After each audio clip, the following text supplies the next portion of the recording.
After doing one, two, three video, I realized that the hardest thing to do is consistent. Like consistency is a discipline on its own, not gonna lie. But what I realized about it is that it's good to grow into it than to blow into it. And on today's episode 4, we will be talking about money as a tool in your profession, in your education, in your lifestyle. There is no nobility in poverty. Money will solve 90% of your problem, but not all. Just make sure you find all possible means to get it. There is one thing about the psychology of money.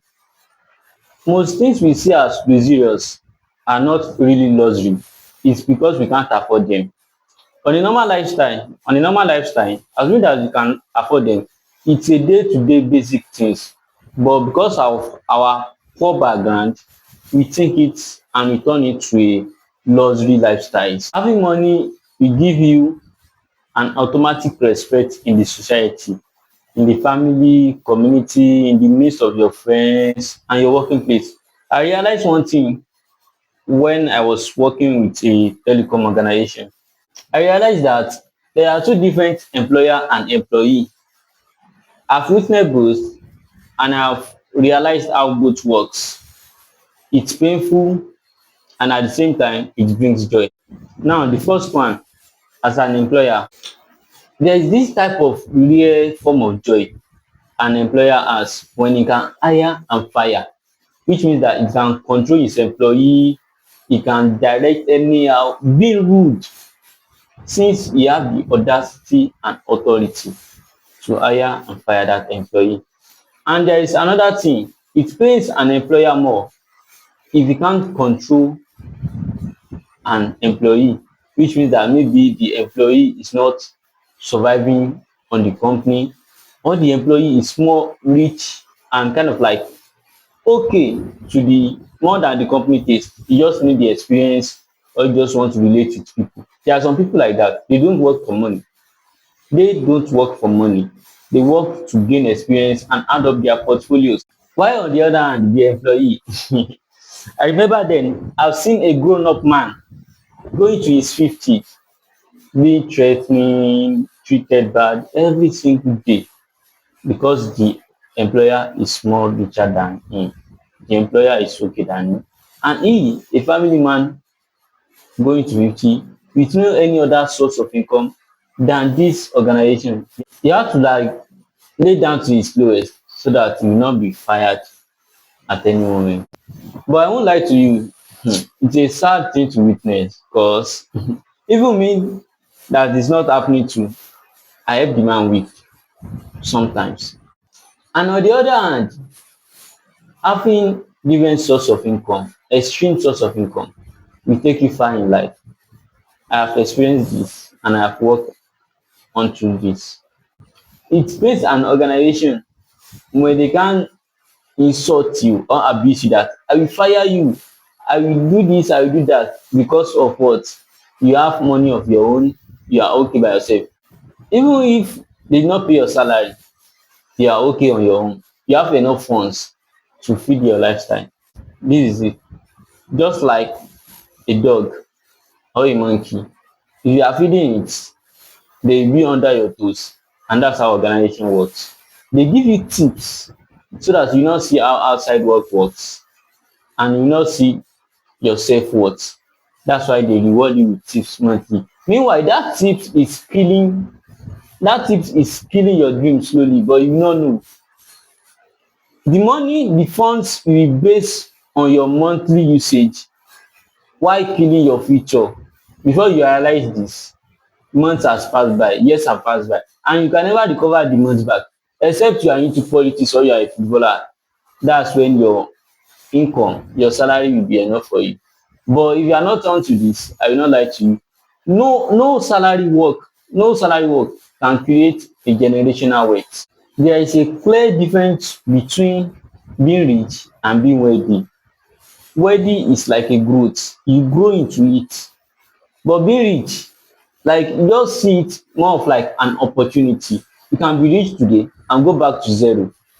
You may think it's a joke, but if you see your first rich capital, your first huge winning, if you understand what I'm saying. Remember then when I start my crypto journey, then I was like having a I was into airdrops then. Then I'll be seeing $5, $10 kind of shit. Then I'm like, what's this? Then I was craving for having $50, $100, $200. That whenever I see $100, I will manage it. I will use it well. I will multiply it. The day I receive my first $1,000, it was I was like, what's this? Because my brain has been working more than what I received. I've been expecting that for so long. There are some certain money you're supposed to see at a young age. There are some certain funds you're supposed to receive, you're supposed to lavish. There are some certain debts too. There are some certain debts you need to run into at young age. When you run into it, when you solve it, your brains widen more. Your brains open up on how to settle bills. Running into debt, I won't say it's a financial mistake, but instead a financial experience. When you are into a toxic relationship, you fight it, you battle it, and you come out of it.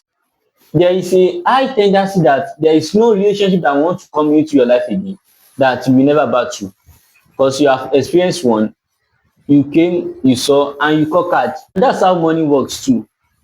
Someone that grew up into a wealthy family, experiencing money, millions from a very young age. This is it. Just like asset and liability.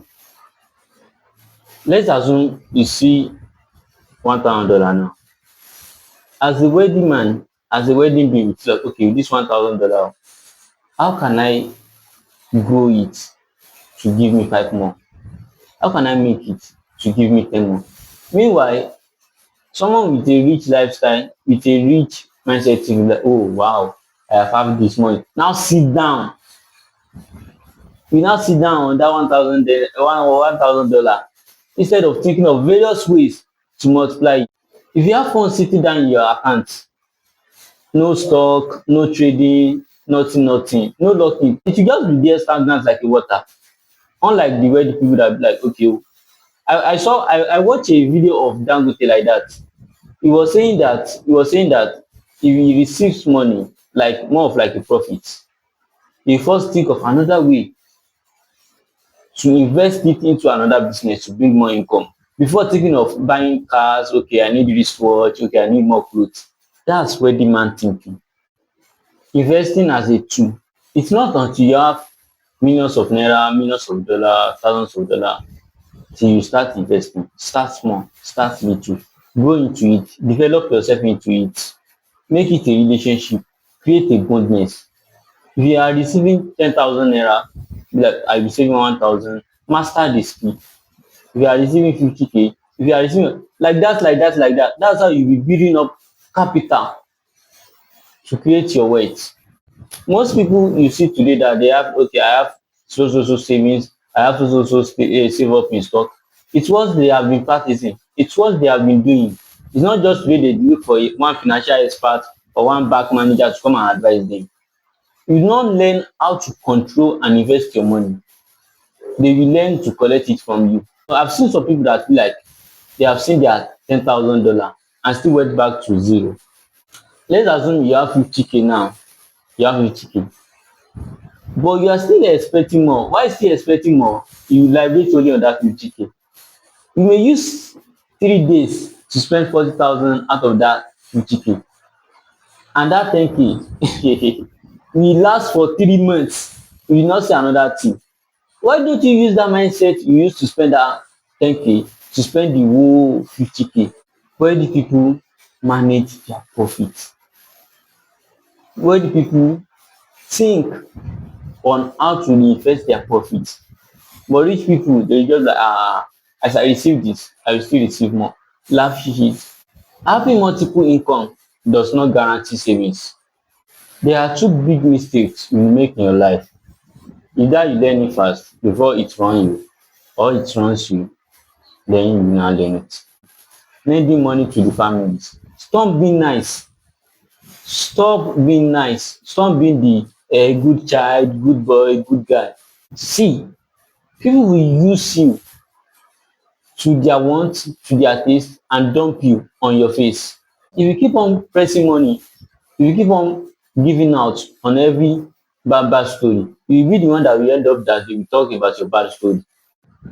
Saying no is not a bad thing. You can decline and you can reject. It's because they see you, that's why they run to you. If they do not see you, they will surely run to someone else and they will get their problem solved. So why are you now putting all your family matters on your head? You want to be a good boy. I love you. Truly, we rise by lifting others.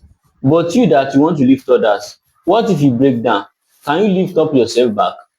Think about it. If you go broke today, if you go back to zero today, who is your backbone? Who will rise you up? Can you stand up on your feet? Can you be yourself back? Can you raise up that capital back? If you can't find an answer to this and you are still helping family, I'm sorry, you are a living dead. If you can't find an answer to this, you are a walking dead.